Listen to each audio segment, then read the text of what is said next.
Good Wednesday afternoon. I'm Sal Greco, and you're watching and listening to The Sal Greco Show. If you're watching us on YouTube, please hit the like button, hit the share button, hit the subscribe button, hit the notification button. If you're watching us on Rumble, hit the Rumble button, hit the like button, hit the follow button. And if you're listening on any major podcast streaming platforms, please like, share, and subscribe. Well, today we're going to discuss what's everyone's been talking about, especially whether you're in the New York City Police Department, you're in New York City, you're in D.C., just everywhere in this country. Is Eric Adams now President Donald Trump's best friend? Is MAGA now the party of corruption? What the hell just happened in the last 48 to 72 hours? We're going to cover that up next on the Sal Greco Show.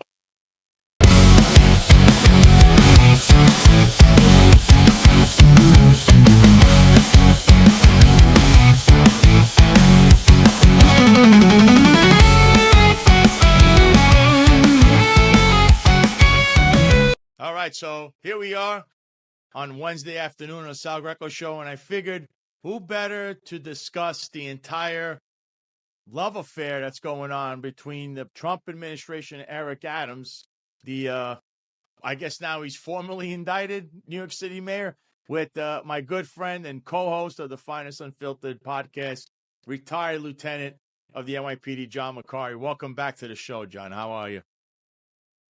Doing well, just taking it all in. You couldn't write a drama better than this.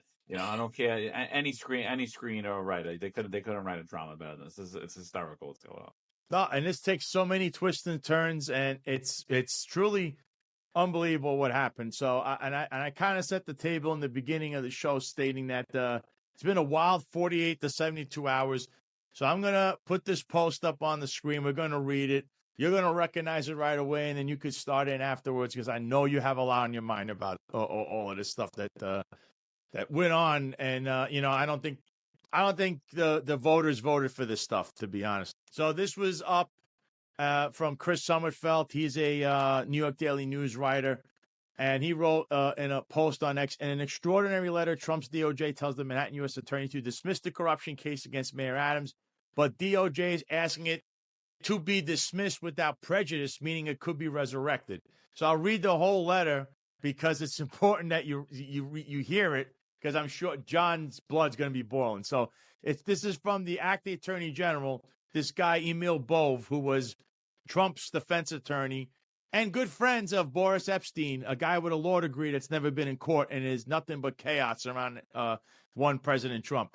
So here it goes. It says, you are directed as authorized by the Attorney General to dismiss the pending charges in United States versus Adams, which number 24 CR 556, Southern District of New York, as soon as is practical, subject to the following conditions. 1, the defendant must agree in writing to dismissal without prejudice. 2, the defendant must agree in writing that he is not a prevailing party under the Hyde Amendment.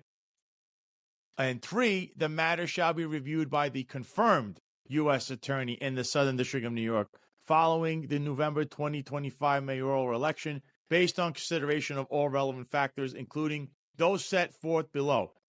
There shall be no further targeting of Mayor Adams or additional investigative steps prior to that review, and you are further directed to take all steps within your power to cause Mayor Adams' security clearances to be restored. The Justice Department has reached this conclusion without assessing the strength of the evidence or the legal theories on which the case is based, which are issues on which we defer to the U.S. Attorney's Office at this time. Moreover, as I said during our recent meetings, this directive in no way calls into question the integrity and efforts of the line prosecutors responsible for the case or your efforts in leading those prosecutors in connection with a matter you inherited. However, the Justice Department has determined the dismissal subject to the above described conditions is necessary for 2 independent reasons. First, the timing of the charges and more recent public actions by the former U.S. attorney responsible for initiating the case have threatened the integrity of the proceedings, including by increasing prejudicial pretrial publicity that risk impacting potential witnesses and the jury pool. it cannot be ignored that Mayor Adams criticized the prior administration's immigration policies before the charges were filed, and the former U.S. attorney's public actions created appearances of impropriety that implicate the concerns raised in the Attorney General's February 5th, 2025 memorandum regarding restoring the integrity and credibility of the Justice Department, as well as in Executive Order 14147 entitled Ending the Weaponization of the Federal Government. These actions in the underlying case have also improperly interfered with Mayor Adams' campaign in the 2025 mayoral election. See Justice Manual 9-85.500 entitled Actions That May Have an Impact on an Election. Second, the pending prosecution has unduly restricted Mayor Adams' ability to devote full attention and resources to illegal immigration and violent crime that escalated under the policies of the prior administration. We are particularly concerned about the impact of the prosecution of Mayor Adams' ability to support critical ongoing federal efforts to protect the American people from the disastrous effects of unlawful mass migration and resettlement as described in Executive Order 14165. Accomplishing the immigration objectives established by President Trump and the Attorney General is every bit as important, if not more so, as the objectives that the prior administration pursued by releasing violent criminals such as Victor Bout, the Merchant of Death. Accordingly, based on these additional concerns that are distinct from the weaponization problems, dismissal without prejudice is also necessary at this time. John, I just read that off. Now you read the whole thing. What are your thoughts about that?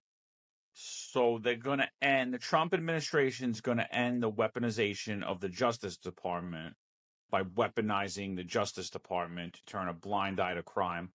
They alleviated any type of accountability on their part by saying, hey, we didn't even review the case. We don't even know the merits of it. Oh, and we're not by any means saying that you guys did something wrong, but see this memo that we put out. So they're saying that they did something wrong without ever reviewing the merits of the case. And the reason that they didn't review the merits of the case, and by the way, I don't believe that they didn't review the merits of the case. I think that they reviewed the merits of the case and they were like, no, we have to put that wording in there to alleviate any responsibility from us when this does go public or if people get their hands on this in the future, because you're going to see that there were egregious acts that happened and crimes that happened. And and now I'm sitting here and I'm saying, so if you're running for mayor, then you can't be charged for crimes? Or if you're working to solve a problem that you helped create, that you cheered on, such as the border crisis and the illegal immigrants in New York City that this man called for, campaigned to have, welcomed them with open arms on buses, spent millions and millions of dollars to house them in hotels, to line the pockets of his friends with crumbs, as they like to call them. And now you're going to sit here and write this letter and insult not only the intelligence of members of your own Justice Department, but I think members of the entire public, every law enforcement official there is. So I don't understand any of it, and it's a slap in the face to American taxpayers. Anyone that's buying this, I'm sorry. Like, it's just it's wrong. It's wrong if Joe Biden did it. It's wrong if Donald Trump does it. That's it. I not only agree with you, I'm asking other questions. I've asked lawyers. I know I spent the whole day at a courthouse today, and no one can give me a reason on why this was being dismissed, because they said there are no merits to it being dismissed. When you dismiss a case, it has to be merit, because we can't prove this or this. They're not even saying that. They're saying they're temporarily suspending this because it's political. I mean, it's political. That's the wording that needs to be said. We need this to be political. We're going to weaponize the Justice Department in reverse, in our favor, because now I'm in charge. And that's not what we voted for.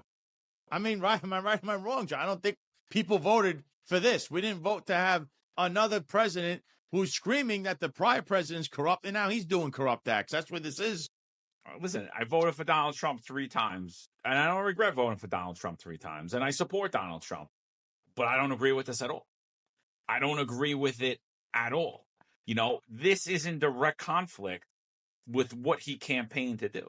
He campaigned to stop the lawfare, to stop the weaponization of the Justice Department. He campaigned to end illegal immigration. He campaigned to end government corruption. He campaigned to end government inefficiency. Eric Adams undoubtedly was the poster child for every failed Democratic policy for the last 3 years. I mean, he called Donald Trump a white supremacist.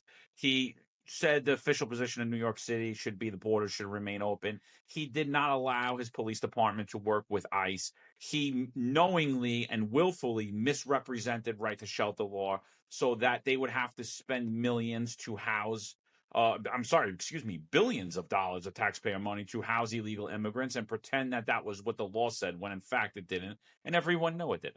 And now you sit here and you see that they're buttoning up with this man for political gain.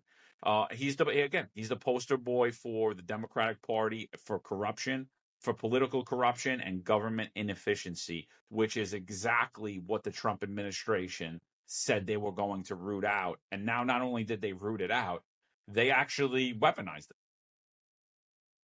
it. Unbelievably, you are correct. In my opinion, you are correct, and it's 100% true. It breaks a lot of people's hearts, but I never pray to the altar of MAGA or Trump. I only pray to one altar, and that's to Jesus Christ and God. But some people seem to forget that. They act like, a human being is the Messiah. And some of the comments online, and you want to talk about low information, boy, just Google Eric Adams, Donald Trump on X or Instagram, or you're going to see some real low information stuff. Speaking of low information, now, I'm going to make things become more informative here. I am going to read this article to you, and it's from, I believe this is from the city NYC, Greg B. Smith, the Dean of Journalists. I'm going to read this off to you because I think it's important that you hear Greg Smith's take on this, and he's probably, like I said, he's the Dean of Journalists in New York City. Trump seeks to dismiss charges against Adams. What happens now? The acting U.S. Deputy Attorney General contended that the case against the mayor hampered his ability to devote full attention and resources to illegal immigration, a top priority for Trump. The Trump administration's Department of Justice on Monday took the highly unusual step of ordering Manhattan federal prosecutors to dismiss the pending corruption case against Mayor Eric Adams. Acting Deputy Attorney General Emil Bove contended that the case was unfairly brought too close to the city's primary election in June and had hampered Adams' ability to devote full attention and resources to addressing illegal immigration, a top priority for President Donald Trump. A memo from Bove directed acting Manhattan U.S. Attorney Danielle Sassone to dismiss the charges as soon as practical, but specifically states that this is to be done without prejudice, a caveat that means the office is not barred from reopening the case. The memo also states that Adams would have to agree in writing to that condition, which means if he does not, the case would continue apace. Bove, who served as one of Trump's defense attorneys in his Manhattan criminal trial, stated that after the city's general election in November, the dismissal was to be subject to a review by the confirmed U.S. Attorney for the Southern District of New York. Trump has nominated ex-Securities and Exchange Commission Chairman Jay Clayton for that position, but he has not yet been confirmed by the Senate. In September, Adams was indicted on 1 count of bribery and 4 counts of campaign finance fraud for allegedly giving favorable treatment to campaign donors connected to the Turkish government in return for travel upgrades, free hotel stays, and other perks worth more than $120,000. In exchange, he allegedly solicited and accepted illegal straw donations, including some from foreign sources. The indictment resulted from 3 years of investigation that accumulated thousands of pages of campaign finance records, emails by city inspectors, and text messages between Adams and his aides that prosecutors say documented an orchestrated effort to obtain illegal donations in exchange for favors. Some of those donations were used to obtain public matching funds from the New York City Campaign Finance Board, as the campaign obtained more than $10 million in public dollars in all. A federal judge had previously rejected Adams' lawyer's motion to dismiss the bribery count, stating that it was a matter for a jury to decide. The possible dismissal now is a huge gift to Adams. He is actively running for re-election and can now claim he was unjustly charged with corruption. The dismissal could also affect his ability to obtain matching funds. The New York City Campaign Finance Board cited the indictment refusing his 2025 campaign's request for $4 million in public funds, and he could now argue their refusal is no longer valid. Late Monday, Adams' lawyer Alex Spiro heralded the Trump Justice Department's decision as total vindication. As I said from the outset, the mayor is innocent. He will prevail. Today, he has the Department of Justice has reevaluated this case and determined it should not go forward. There is good reason for that, Spiro said. The facts of the case are clear. The mayor never uses official position for personal benefit, nor did he have any role in violating campaign finance laws. Despite a lot of fanfare and sensational claims, ultimately there was no evidence presented that he broke any laws ever. The witnesses that were promised never materialized. The additional charges that were threatened never came. Now, thankfully, the mayor in New York can put this unfortunate and misguided prosecution behind him. The Bove memo implied that the indictment was brought for vague political reasons, including unveiling the case in September, just 9 months before the June 24th primary, in which Adams was running for re-election against multiple rivals, many of whom repeatedly referenced his indictment as a reason to reject him. The Trump Justice Department embraced Adams' unfounded contention that he was unfairly targeted due to his complaints about the Biden administration. In his memo, Bove wrote, "It cannot be ignored that Mayor Adams criticized the prior administration's immigration policy before the charges were filed." Bove also questioned the integrity of the former Manhattan U.S. Attorney Damian Williams, a career prosecutor who had shepherded the 3-year investigation and finally brought the charges against Adams. Without naming him, Bove claimed more recent public actions by the former U.S. attorney responsible for initiating the case have threatened the integrity of the proceedings by increasing prejudicial, pre-trial publicity that risk impacting potential witnesses and the jury pool. Williams recently penned an op-ed that did not specifically name Adams but criticized a culture of corruption that has long tainted New York politics. The timing of the indictment in Williams' op-ed, Bove argued, improperly interfered with Mayor Adams' campaign in the 2025 mayoral election. After he was elected, Trump made a point of claiming federal prosecutors had treated Adams very unfairly and said he would consider pardoning him. Adams, for his part, met with Trump twice since the election and repeatedly declined to say anything critical about Trump, going so far as to order top aides during a closed-door meeting Monday not to say anything negative about the president. The transactional nature of this back and forth appears to be a key factor in the Justice Department's decision to take the The transactional nature of this back and forth appears to be a key factor in the Justice Department's decision to take the highly unusual step of pulling the plug on an investigation that took 3 years and resulted in an historic indictment of a sitting New York City mayor. The memo downplays the implications of a quid pro quo dismissing charges in exchange for Adams' help in the Trump immigration initiative. Southern District prosecutors met last month with Bove to discuss the department possibly dismissing the case. During a January 31st meeting, the memo states, Bove told them the government is not offering to exchange dismissal of a criminal case for Adams' assistance on immigration enforcement. But the memo makes clear the two issues are connected, implying that the pending criminal case was hurting the mayor's ability to address the Trump's administration's most important issue, the mass deportation of migrants. The department was particularly concerned about the impact of the prosecution on Mayor Adams' ability to support critical ongoing federal efforts to protect the American people from the disastrous efforts of an unlawful mass migration and resettlement, the memo stated, quoted one of Trump's executive orders. Trump's Department of Justice also took the unusual steps of pausing investigation of the case until after this coming November's mayoral election, and the department ordered the office to take all steps within your power to cause Mayor Adams' security clearance to be restored. A spokesperson for acting Manhattan U.S. Attorney Sassone declined to comment. Spokespersons for the FBI New York office and for the City Department Investigation Commissioner Jocelyn Strauber, the agencies that handled the investigation, also declined to comment. I know it's pretty long, John, but Greg Smith pretty much laid it down in a nice factual way. What are your thoughts? It's a big club, and you ain't in it, my friend. That's what. Those are my thoughts. This is the Billionaire Boys Club. There's a lot of women around Trump and around Adams that are heavily connected. Can't ignore Tish, Ivanka Trump, Andrea Katsimatidis. They're all surrounded by Eric Adams, and I can't ignore that fact, as well as I can't ignore the fact that Alex Spiro is also Elon Musk's attorney. There's a lot of connections there. I mean, Eric Trump went on Sid Rosenberg's show the other day praising Eric Adams.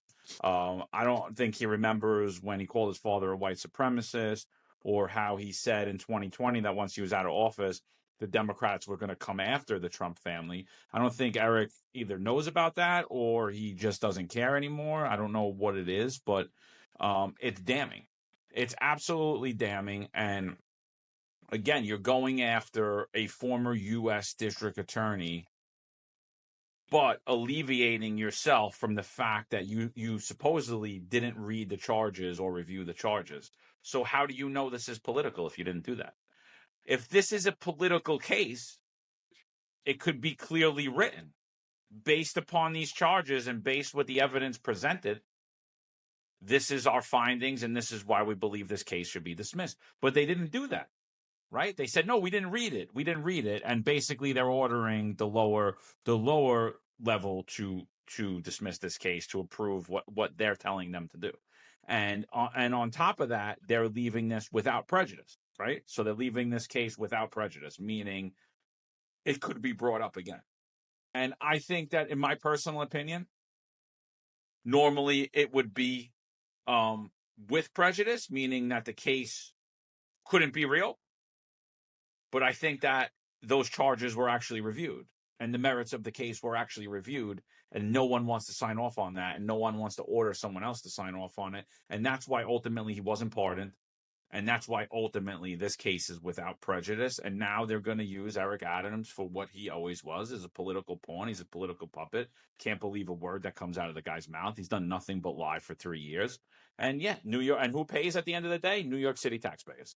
New York City taxpayers and the people that believe in the rule of law, something that Donald Trump and the Trump administration was supposed to restore. And for all those people like saying, oh, we're anti-Trump. No, we're not anti-Trump. We're just calling it out. We're just calling it out. That's it. The bottom line. I say what I like. I say what I don't like. I supported Donald Trump 3 different elections, even when most people didn't. Even most people that are surrounding him didn't. I still supported him. I still support him today, but I'm going to call out when I think he's wrong. I think this is absolutely wrong, and it goes directly against everything he said he was going to do. Yeah, look, that article is pretty damning. He's actually mentioning some other things, like the fact that the Department of Investigation was involved in this. Now, the Department of Investigation also investigates the New York City Police Department. They also handle these other cases that involve the chief of patrol, or the chief of department now, John Shell and Kaz Daughtry and Jeffrey Madry. They have all the Eddie Caban. The DOI is intricately involved. So you're basically spitting in their face as well, saying, well, you could have gone with the state charges, which may or may not happen now. But you are saying that this case, which you are not negating it on its merits, because there's no reason to dismiss it. You're just saying, for political reasons, I'm temporarily suspending this so that I could use you as the mayor to do my beckoning, my calling. I don't know how anyone does not see this as corrupt. And look, I myself voted for President Trump 3 times. 3 times I think he was the best choice for who could have been president of the United States. But that doesn't mean I worship at the altar of MAGA. The man is still human. He makes mistakes. This is a giant one.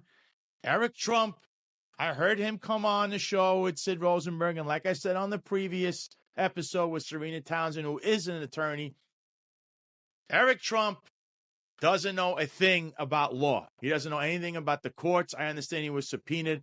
He is a builder. He builds hotels. Very good at that. He knows how to make a building. I don't tell Eric Trump how to build a building. He shouldn't tell us who is good, who is bad, and how to indict people and charge them, because technically he was even wrong in that he stated on that show with Sid Rosenberg that Eric Adams was nice to my family. So that means selfish Eric and the selfish Trumps don't care about the New York City citizens who got stomped on by Eric Adams. And what do I mean? There's thousands, maybe hundreds of thousands of municipal city workers that lost their job because they didn't want to go along with a mandate. Out of that came a lawsuit, which they won. And then Eric Adams keeps appealing. Many of those people, many of them, the majority of them, probably the super majority of them, were Trump supporters. Some of them are now homeless. Some of them are jobless. They have no way of getting a job because they've been determined to be, the undesirables, because they were fired from a city job. I should know, because I lost my job because I'm a Trump supporter. And guess what? Now, the guy that did all of that is now the best friend of the guy that we lost our job for. I lost my job for. But these individuals that are still fighting in court, when are they going to have their day? Did Eric Trump miss that? So basically, Eric Adams was nice to his family, but trashed and destroyed the lives of his supporters. But he's a good guy. That's what I'm getting at. I mean, you don't see it that way, John. I mean, I can't believe what I heard when he said that. And Sid Rosenberg actually took Eric Trump to task, and that was Eric Trump's answer. And actually made the New York Times that article, they covered that specific engagement. He took him to task, Sid. No, I read the Times article, and I thought it was, and I listened to the interview, and I thought it was a good interview. And I mean, listen, you can't ignore that fact, right? You know, while the Trump administration and the MAGA crowd is cheering on the reinstatement of military members who were terminated and forced from their careers over the COVID mandate for refusal to comply with the COVID mandate because either their religious exemptions were illegally denied or their medical exemptions, or they just had a philosophical reason, Trump reinstated them and everybody cheered it on. I think the entire country cheered it on. But yet Eric Adams, until today, is fighting to keep cops and firefighters and other civil servants out of work. He destroyed their careers because of that same mandate, except it was a city mandate. It wasn't a federal mandate, which means that Donald Trump can't end that mandate. It has to come from the city level. Now, all Eric Adams has to do is just uphold the appeal. He has to tell Corporation Counsel to drop the appeal, and that is it. Mm-hmm. Everyone is reinstated with back pay. The mandate on its face was ruled arbitrary and capricious and unconstitutional. And the judge ordered city workers back to work with back pay. That would include myself. That would include people like Marlon Bethel. And that was 3 years ago. So now it's 3 years of people not getting back pay, and that's on Eric Adams. That's not on anybody else. And then at the same time he did all that, he welcomed the entire world, every gang, every criminal to New York City, and he was paying for them, and he didn't care, and he wasn't letting the police cooperate with ICE, and he wasn't letting the police do anything. He treated them better than he treated New York City residents and their children. And now, today, as a matter of fact, New York City is in court to allow non-citizens to vote. That's another appeal by the Eric Adams administration. Is that part of the MAGA agenda? Is that part of the America First agenda? Is this the Eric Adams that Eric Trump supports, that Donald Trump supports? So what I'm hearing is, well, we don't like illegal immigrants, but we like them a little bit more than we like fired cops and firefighters who stood in integrity, who were legally denied religious exemptions, who held on to their faith, who were overwhelmingly Trump supporters, like you said. And we don't care about them that much, but it's okay if non-citizens vote in New York City, right? Because that's ultimately what we're going for. John Catsimatidis seems to not have a problem with it either, because he was out to dinner with, guess who last night, right? Eric Adams, right? And when the news broke. And I don't think that was a coincidence either, my friend. You're right. And just to cover what you were just saying, this was a post I put up on X the morning after this disaster that Trump created. I put, Mayor Eric Adams declined to veto the bill allowing illegal immigrants to vote in local New York City elections, but is fighting for this to become a law to this day. At Real Donald Trump orders his DOJ to drop the very serious federal charges of Eric Adams in Trump's latest, quote, 4D chess move, end quote. Adams, a real victim of judicial malpractice, according to at Eric Trump, because Adams was, quote, nice, end quote, to his family, while he destroyed the lives of many New Yorkers and city municipal workers who supported and voted for his father, terminating them, leaving many still jobless and even homeless. Is MAGA now condoning illegal immigrants voting in the America First agenda? And right here, this is an article that was written, and it says right here, 800,000 non-citizens could soon be voting in New York City elections. An appellate court struck down Democrats' efforts to allow non-citizen voters last year. And in an excerpt in that story, New York City's non-citizen voting law has been subjected to multiple rounds of litigation since Mayor Eric Adams declined to veto the bill and allow the legislation to become law. Several New York courts have struck down the legislation, saying that the non-citizen voting law violates the New York State Constitution. And then while we're at it, there it is. Eric Trump said Adams treated the Trump family company well. Eric Trump, in a radio interview last week, said Mayor Eric Adams had always been supportive of everything the Trump organization did. Just so people know, me and John are not lying to you. There's the evidence.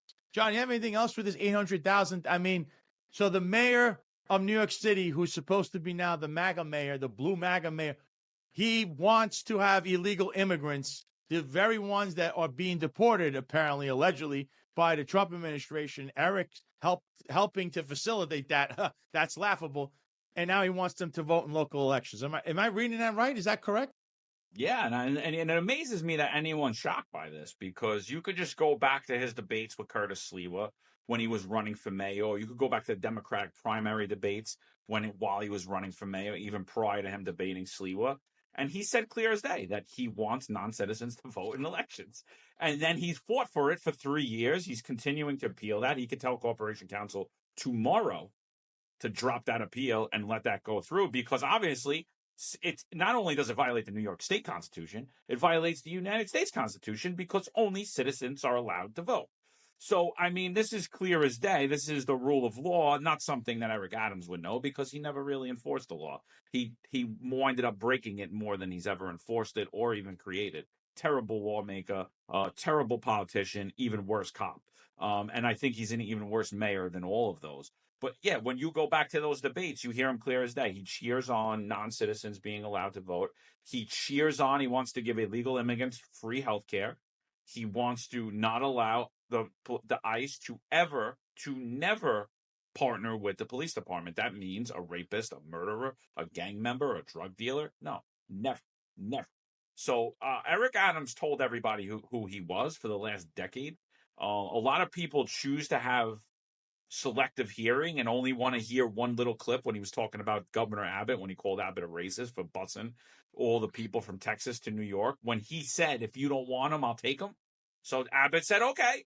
And then he called Abbott a racist. And then he said, then he wanted more crumbs from Joe Biden. And he said, this is going to crush New York City. This is going to destroy New York City. And people take that one soundbite where he was criticizing Governor Abbott, and they make it that is the reason he was indicted, while not paying any attention to the blatant corruption that is ensnared his entire administration, wherever, the schools, the NYPD, the FDNY, you name the agency, DOB, there's corruption. DCAS, doesn't matter. Corrections, name an agency, there's corruption. The Sheriff. city, state, federal, New York City sheriff, name it.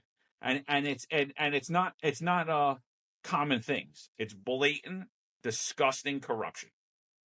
Yeah, and just for good measures, here is a post by yourself. You said Eric's the Trump of Fort Lee, New Jersey. He's Donald's favorite mayor. And it's a post from Eric Adams. And on October 7th of all days, 2020, he wrote, the Trump family knows what's waiting for them on the other side of this election when they lose. What can I say? John saying, look at the man, how he has these vile things to say about this family, and now they're saying the opposite. I almost feel like we're in the WWE. I think we're in the World Wrestling Entertainment. Like, we have heels and faces, but you kind of blur the lines when it comes to this stuff. You know, I don't get it. I don't get it. I don't. I think a lot of people, when it comes to politics, they're mushrooms, and I think that's what we have to face about most people when it comes to politics. They're in the dark. They don't know anything. They get fed shit, and they keep them in the dark, and that's what it is. And I think that politicians believe that about voters, because, I mean, could you blame them at this point? We don't remember who Eric Adams is for the last 10 years. Never mind the last 3 years. He flips on a dime the minute that Trump gets elected and gets put into office, and now we're going to sit here and pretend that this guy's a moderate and he's common sense and he's pro public safety. When he was talking about, he endorsed Kamala. He's been talking for 3 years how the Democrats have a great public safety product. I mean, who believes that? Nobody believed that. Not even the Democrats believed that. Only Eric Adams believed it. Actually, he probably didn't believe it either, but the guy lies so much, he doesn't know when he's lying or when he's telling the truth. And so now they just say whatever they want. Eric Adams is a moderate, common sense. Eric Adams more than likely is going to be a Republican, in my opinion. I think the New York Republican GOP is going to embrace him with open arms, and I think that's what that meeting was about last night with Katz-Matidis. And I think he's going to run as, because I think he's actually going to get destroyed as a Democrat. That would be pretty sad, because I don't think he can win as a Republican either. But this guy is in complete denial. He just thinks he's going to win with everything. And I want to show you something else. Here is our brother from the Finest Unfiltered, Marlon Bethel. He posted something that was pretty interesting. And you see right here, he posts the first picture he puts. It says, Mayor Adams accepts last-minute invitation to President Donald Trump's inauguration. It says, Steve Witkoff, the president's envoy to the Middle East, invited Adams to the ceremony. Witkoff was present when Adams met with Mr. Trump at the president's Palm Beach, Florida golf club last week. So they're saying here that it's Steve Witkoff who invited him to the inauguration. And then, who is Steve Witkoff? This is another picture Marlon put up. Trump's Middle East envoy backing the controversial Gaza relocation plan. And it says here, he has no foreign policy experience, but sports a reputation as a talented negotiator, unafraid to speak his mind, and Donald Trump's special Middle East envoy, Steve Witkoff, has already made his mark. A close friend to the U.S. president, 67-year-old real estate magnate Witkoff is credited with playing a key role in negotiating a ceasefire in Gaza between Israel and the Hamas armed group. And then Marlon Bethel went on to post this. He said, if you think things are upside down now, just wait. Wait until your favorite MAGA influencers start trying to convince you that New York City should take in these poor old refugees from Gaza. Then we'll have come full circle, and the voters who rejected that under Joe Biden will wholeheartedly embrace it. Read the tea leaves. Biggest grift in New York City is the homeless industrial complex, right? That's what de Blasio is known for, right? Is propping up homeless in these hotels, propping up these hotel and big residential corporate business owners with flooding them with ginormous fees, paying them ginormous exorbitant fees to house homeless. So what happened is we started to run out of homeless in New York City. So Eric Adams decided to import the entire world. So now the voters are sick of it. They don't want it. Crime's through the roof. Businesses are fleeing. Families are fleeing. Cops are fleeing. New York City is starting to look reminiscent of its going ways of 1970s, where it was a depressed city, looking more like it'll be Detroit. So now the Trump administration is going to come in and he's going to save New York City, right? And with the help of the person that destroyed New York City. So there's that. But now we have a problem. It's a Billionaires Boys Club, and we got to feed our friends who got us elected crumbs. Gaza refugees, where would we put them up? In those same hotels, in those same residential commercial properties. And guess what? New York City will continue to pay $300 to $500 a night for rooms that are valued at $99 a night or $89 a night, right? And then these hotels that had maybe a 50 to 60% occupancy rate have a 100% occupancy rate. So, listen, I think Marlon's a very smart man, and I think I think if anybody's playing chess, it's Marlon if he's looking steps ahead. Now, is that do I know that that's going to happen? No. Is that possible? Yes. And if it does, are you going to be outraged by it? Because you should. Because you should. If you were mad when Joe Biden did it, you got to be mad when Donald Trump does it. You know, I never thought of the theory that Marlon put out there, but he's a very smart guy. He does put out a lot of things that end up becoming true anyway, because he's part of the Finest Unfiltered family. I think there's something to what he's saying. I didn't know who this Steve Witkoff guy is, but out of nowhere, he comes out of the blue. He's doing all these things overseas, and you just read that he's not a politician. He's never done this kind of stuff. I think he was a sports guy negotiating contracts. So now he's negotiating ceasefires, and what's to say he's not negotiating, hey, you got your refugees, you send them to New York City. Since there's this connection now, you got the mayor there. You know, he'll just say yes to everything because you have a temporarily suspended sentence, which is ridiculous. And, you know, to go a little further in this, I told you I have another article here in regards to the Eric Adams press conference or whatever he had today or yesterday in regards to this. And it says Adams claims vindication in Trump DOJ move to dismiss corruption case. The mayor says his unnecessary ordeal is over now, but the language and memo from top Justice Department officials allows charges to be brought again at a later date. This is by Samantha Maldonado and Katie Honan from the city.nyc.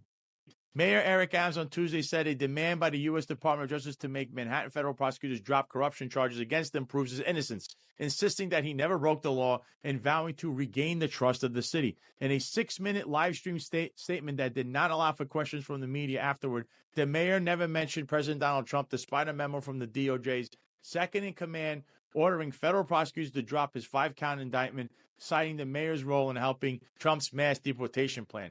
Adams also claimed his unnecessary ordeal was over, even though the move still requires a review and approval from U.S. Attorney for the Southern District of New York. I thank the Justice Department for its honesty, he said, from behind a podium inside the Blue Room at City Hall, which reporters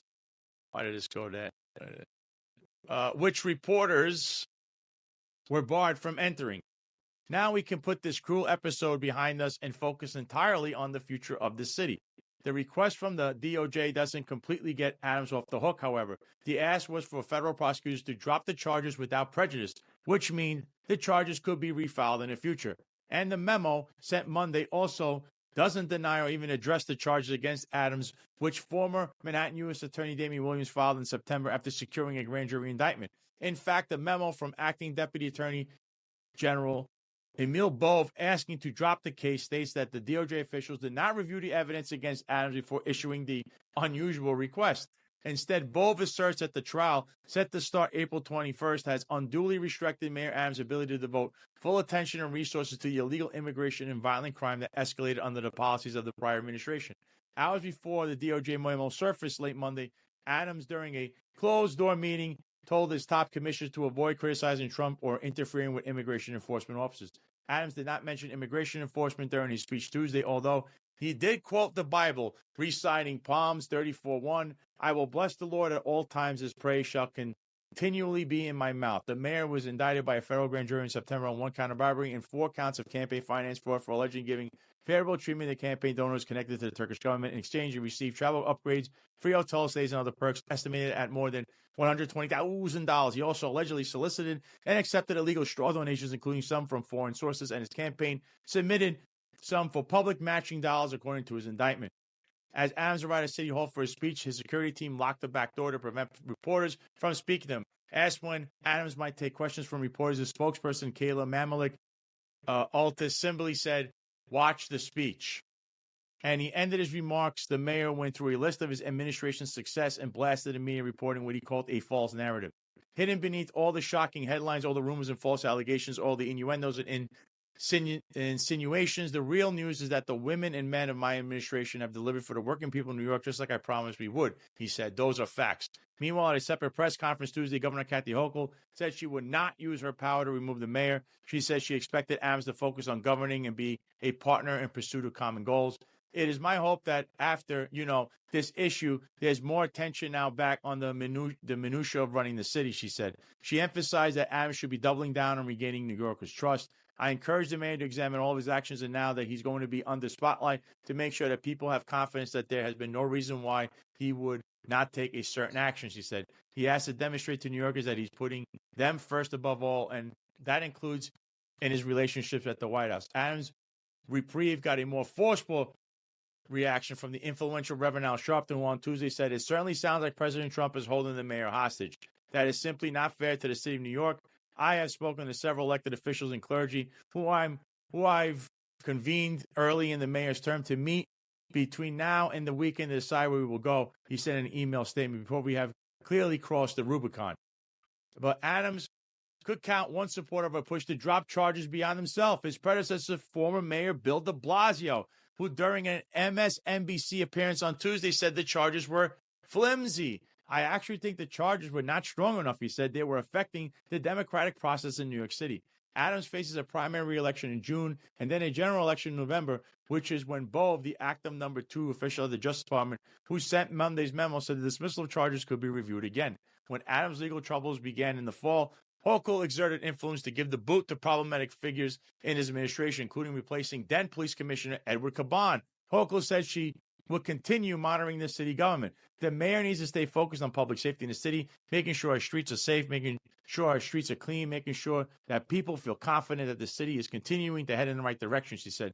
This has to be his laser focus, and I'm going to make sure that that continues to be the focus because it has to be what we're all working together to protect New Yorkers. Public advocate Jumaane Williams, who is next in line to become mayor if anything causes Adams to leave office before November, blasted the DOJ and all but called for a resignation. The mayor is simply lying to New Yorkers. The good news is he's never given them a reason to believe him before. So I hope they don't start now, Williams said in a statement after Adams' speech. I would call for the mayor to resign, but that would mean him putting the interest of the city first, he added. At this point, it is beyond clear that he can't or doesn't care enough to, and that should anger every New Yorker. John, it's the first time you heard what happened there at the speech. There was another press conference. Apparently, there was two of them. So with Hochul and Eric Adams. So what do you have? What are your thoughts on that? I think hell just froze over because I agree totally with Jumaane Williams' statement. It's something that we say you can't believe a word the guy says ever. And then again, I agree with Al Sharpton, somebody I've been opposition with since my earliest days of memory, 8 years old and growing up in Bensonhurst, Brooklyn. And yeah, I mean, by all means, it looks like Eric Adams is Donald Trump's puppet. He's going to hold this case over his head, and Eric Adams is going to, and already has, and he's going to do a 180 on all of his positions for the last decade. We can't forget like that is that right prior to all of this happening and all of this news happening is that Adams instructed every single agency to refrain from criticizing the Trump administration.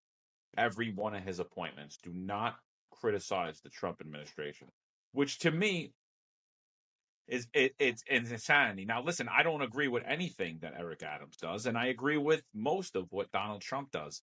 But when you're telling me that I can no longer criticize, that means I can't govern, right? When the mayor can't criticize, when the mayor can't have different opinions, he is not governing. He is a puppet. So again, Al Sharpton's words that he's being held hostage is exactly what's going on. And yes, for the betterment of New Yorkers, Eric Adams should have resigned months ago. Not only should he have resigned, I want to go back to this case for 1 second. There were people that already pled guilty and have testified in grand jury. They have pled guilty to actions that involve themselves in Eric Adams' case. They are now convicted felons. Meanwhile, the reason they're convicted felons just walked. He just walked. They just gave him a free pass. But meanwhile, these individuals that were told, Eric Adams said he did nothing wrong and there's no witnesses, anything but that. In fact, in this paperwork, which I showed on this very show in the last episode with Serena Townsend, in one instance, Eric Adams told someone that pled guilty as a co-conspirator and now a witness in this case, don't tell the FBI anything, they're not going to find the cash. Does that sound like a politician? Does that sound like the mayor? Or does that sound like a thug that's a wannabe thug from the street who's masquerading around like a politician? What do you think, John? I mean, that's exactly what Eric Adams is. He's a street thug. He's a street thug that took all his dirtbag friends and put them in charge of every agency. And then everybody's shocked when the numerous sex scandals break out, sexual harassment against women, and all corruption, and there's money missing everywhere, and people, and every law is being broken. We're all sitting here like, how did it happen? It's like, ask the mayor. Ask the mayor. And you're 100% right. This was a circumvention of our justice system. So what Donald Trump is saying is the justice system is weaponized. So now everybody that's charged with a crime should assume that they're being politically targeted. And we don't have to review their charges or the merits of the case, obviously, because it wasn't done for Eric Adams. We could just assume it, right? We'll just assume it. Oh, this was one soundbite. I said I was against Joe Biden a long time ago. So, that's why they're coming after me. Or now I'm going to say, I criticized the Trump administration and he's coming after me. I'm a political target. But the fact of what it really comes down to, it's a big club and we ain't in it. But apparently Eric Adams today is. And many of these grifter, MAGA influencer types, or any kind of social media influencer that is going to jump on the Eric Adams MAGA train. But there's one final thing I'm going to show you in regards to this case before we move on. Here's a post from our friend Jason Goodman, right? And he put, the court is now closed and there's been no 48A filing. Why is that, Eric Adams? Wouldn't it be the ultimate fraudster move to stage all the press coverage and claim leaks and everything to try to pressure the DOJ to do this? I don't believe this was actually decided. What he's showing here, this is from the actual court case in the Southern District. As you can tell, there's nothing filed that from yesterday or today or, any of the last couple of days after this memo. So you start wondering what is really going on here. As you know, John, in the world of Eric Adams and President Donald Trump, chaos engulfs the whole place. It always has been. So why wouldn't this be anything but smooth? Right or am I wrong? Yeah, and I mean, to the point, I don't believe anything that comes out of Eric Adams' mouth. I mean, when you listen to his speech, he talks about historic lows in crime. Like, all of this is made up. Like, it's not real at all. Yet the news media is not reporting on it. And I'm like, everything he said was a lie, including when he talks about his diet. The man has been, he's honestly, like, I don't know if he knows how to tell the truth. I don't know if it's possible because I've never heard it happen. I've never was like, oh, yeah, no, that's true. It never happened. I listen to the guy all the time. I listen to his off-topic Tuesdays. I listen to the way he answers questions. He's a very dishonest person. So I don't, how could I believe any part of his speech? I mean, when 90% of it, he's talking about making history and the accomplishments of his mayoral administration, and he doesn't have one. He doesn't have one accomplishment. Yet he talks about check my record. We have. It's horrible. You're the worst mayor in New York City. Bill de Blasio, the commie, the incompetent, and corrupt Bill de Blasio. New York City was a much better ran place. The NYPD was a much better version under Bill de Blasio by far than it's been under Eric Adams. Well, Eric Adams will tell you that prosperity, the key to prosperity, a prerequisite to prosperity is public safety. That's his line. Oh, and all my haters become waiters at the table of success. But here's another. You mentioned the NYPD, fresh off the books here. NYPD ordered to disclose contracts costs for surveillance facial recognition tech. This is in the Daily News by Rocco Parascandolo.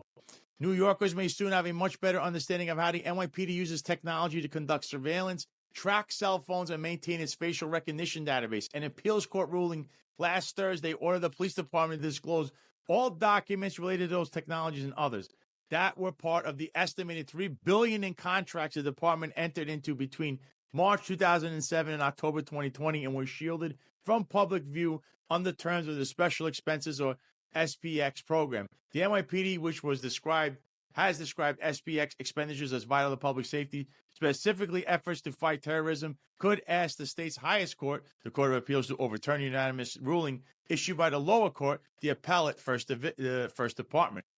Jerome Greco, no relation to me, who heads Legal Aid's digital forensic unit, called the ruling a victory for transparency and will allow New Yorkers to see how their money is being spent and what privacy measures were included in these contracts.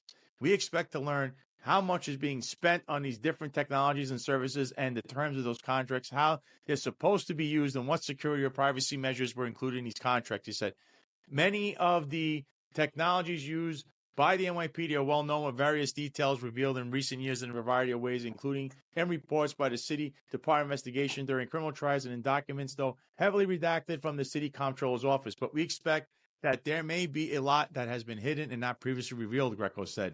The Legal Aid Society filed a Freedom of Information law request in October 2020 for the specs information, but the NYPD refused, calling the request not conducive to a proper search for the information. Legal Aid then went to court with a judge in October 2023, ruling in Legal Aid's favor. The NYPD appealed, but in the ruling last week, the appeals panel criticized the that's a big word, viciousness of the full denial, noting that the documents in question were easily accessible. The ruling also criticized the NYPD's later argument that a request for the documents was burdensome. And NYPD lawyer had testified that to meet legal aid's demand, he and one other NYPD employee with access documents would have to review some 165,000 pages. But the court ruling said the lawyers could not adequately explain why it would take years to do so. The ruling said most now provide a rolling production every quarter and provide status updates on its compliance. The SPECS program was shut down in late 2020 after the passage of the Public Oversight of Surveillance Technology Post Act. The NYPD has been accused since then of not adhering to the Post Act guidelines regarding new proposed technologies, though police have said the department is in compliance. Duncan Jose, a lawyer not with legal aid involved in a case after the NYPD appeal, said government transparency isn't optional. It's essential for maintaining public trust and democratic oversight. John, I know you're big with the technology because you have the Deputy Commissioner of Operations, Kaz Dodger, running wild with drones. So what are your thoughts on reading that? NYPD, like New York City, is the least transparent version it's ever been. And, just the fight to get any type of data, this is basic data. This is taxpayer funds. Taxpayers should be privy to know how their money's being spent.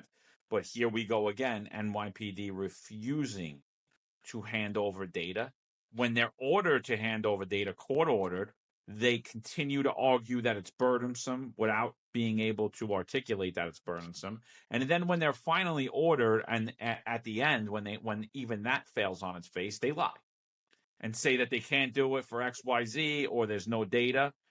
This is the least transparent of the NYPD. I think there needs to be oversight into these FOIL requests from all of New York City government immediately. And anybody found lying in response, because they are swearing on the penalty of perjury when they respond to these, anybody found should be immediately removed from office and arrested and prosecuted. And that just what needs to happen at this point. When we pass law that says you will not perform certain actions based around facial recognition technology because it is a violation of the Fourth Amendment, depending upon how it's used. You can't just randomly run people's faces who are walking. The same way people who are against stop, question, and frisk can't just walk up to people. The police can. We don't live in a police state.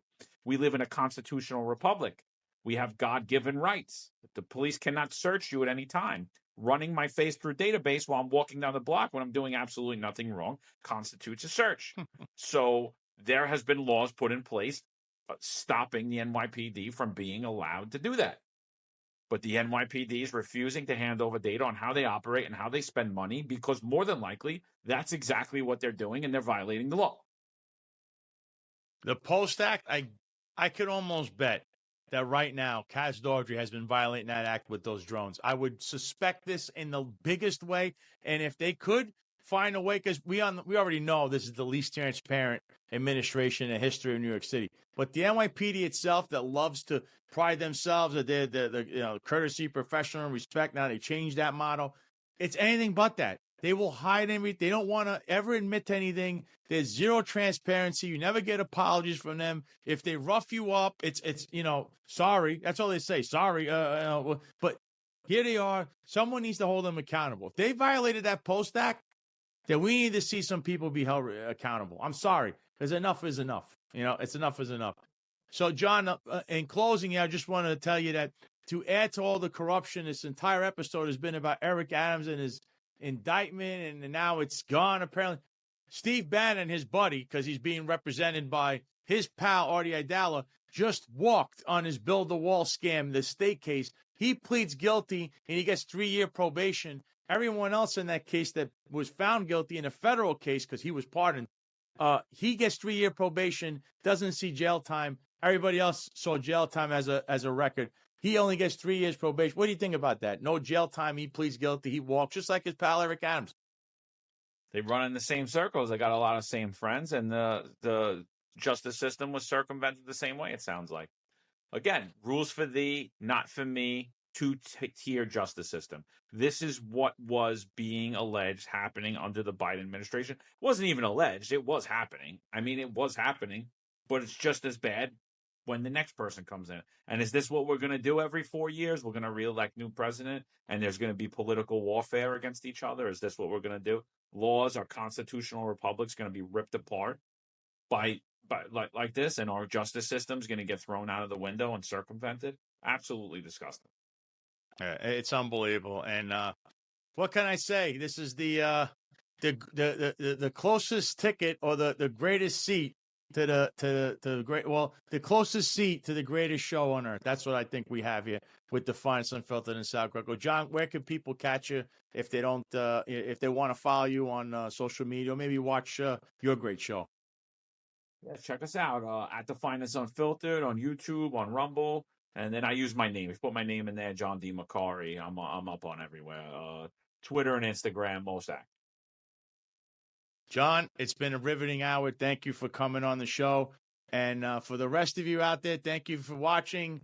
Don't forget to follow, like, share, subscribe on all the channels, all the podcast streaming platforms. And we'll see you on Friday.